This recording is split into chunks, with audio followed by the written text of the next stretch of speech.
एक राजा था जो अपनी प्रजा का बहुत ख्याल रखता था। वह अपनी प्रजा के बीच जाता और उनकी समस्याओं को सुनता था। वह कोशिश करता था कि वह उनकी समस्याओं को दूर कर सके। उसकी कर्तव्य निष्ठा के चर्चे दूर दूर तक फैले हुए थे।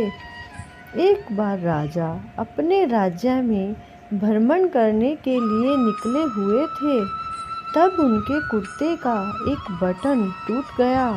यह देख राजा ने अपने मंत्री को तुरंत बुलाया और उसे आदेश दिया कि वो गांव से एक अच्छे दर्जी को बुला लाए जो उनके कुर्ते का बटन लगा दे।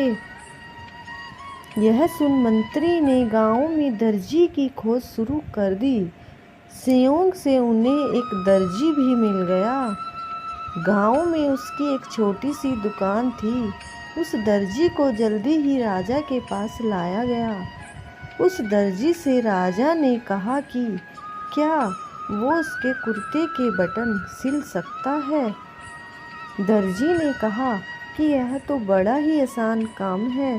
दर्जी ने अपने थैले से धागा निकाला और कुर्ते का बटन लगा दिया। राजा बेहद खुश हुआ और उससे पूछा कि वो उन्हें कितने पैसे दे। इस पर दर्जी ने कहा कि इतने से काम के लिए वो पैसे नहीं ले सकता है।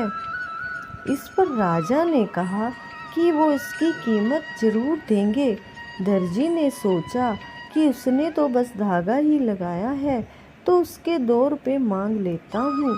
फिर दर्जी ने सोचा कि कहीं राजा यह ना सोचे कि इतने से काम के 2 रुपये तो गांव वालों से कितना पैसा लेता होगा। यह सब सोच समझकर दर्जी ने कहा कि वो अपनी इच्छा से जो भी देंगे वो ले लेगा।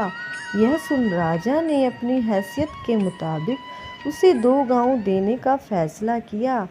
राजा ने कहा कि कहीं समाज में उसका रुतबा छोटा न हो, इसलिए उसने यह आदेश दिया। दर्जी ने मन में सोचा कि कहाँ तो वो 2 रुपये मांग रहा था और कहाँ वो 2 गांव का मालिक बन गया। हम सब अपनी क्षमता के अनुसार सोचते हैं, लेकिन भगवान हमें अपने हिसाब से सब कुछ देते हैं।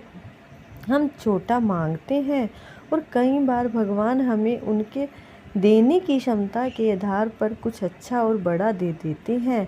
इसलिए गीता में श्री कृष्ण ने कहा है, कर्म करो फल की इच्छा मत करो। जय श्री कृष्णा।